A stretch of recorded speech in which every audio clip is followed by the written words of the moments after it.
Oh, ayan. Parehong-pareho ni Cayetano. Mahilig maghanap ng damay. Dinadamay lahat na itong gunggong na si Mr. Padilla. Sino ba ang may kaso? Si Sara Duterte. Bakit kailangan mong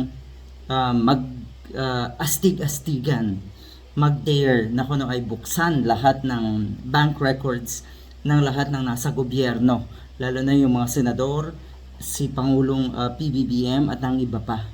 Dapat daw lahat na lang.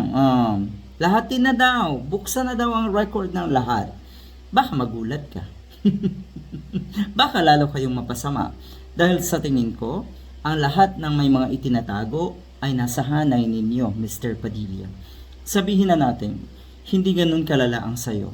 Pero sa tingin ko, meron ka rin tinatago. At yung mga kasamahan mo, yun ang pinakamas malala. Walang kaso yung mga sinasabi mong bubuksan ang mga bank records din para patas. Alam mo ang hindi patas dito, yung naandyan ka sa Senado. Hinayupak na to.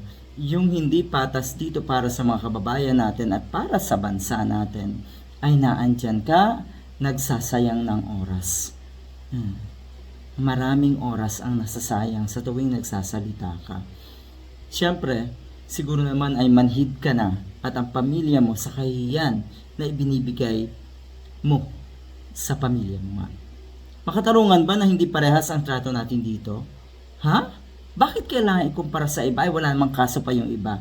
Kung talagang desidido ka, kung talagang sa tingin mo ay lahat or marami sa mga itinuturing mong kalaban sa politika ang may ganitong klaseng kawalang hiyaan na ginagawa, katulad ng kawalang hiyaan ni Sara Duterte, kasuhan mo. Hindi yung ganito na, di ba, ang babaw. Makatarungan daw ba? Parehas daw dapat ang trato. Talaga lang? Edi dapat kasuhan na rin kayong lahat dyan. Sige nga, kung ganito ang pamantayan natin, idibuksan na daw natin ang lahat ng bank records. Lahat. Para maipakita sa taong bayan na wala tayong kinikilingan dito. Kayo ang may kinikilingan. Sana wag mong babanggitin, Mr. Padilla, yung salitang kinikilingan. Dahil dapat kang pangilabutan pag binabanggit mo yan.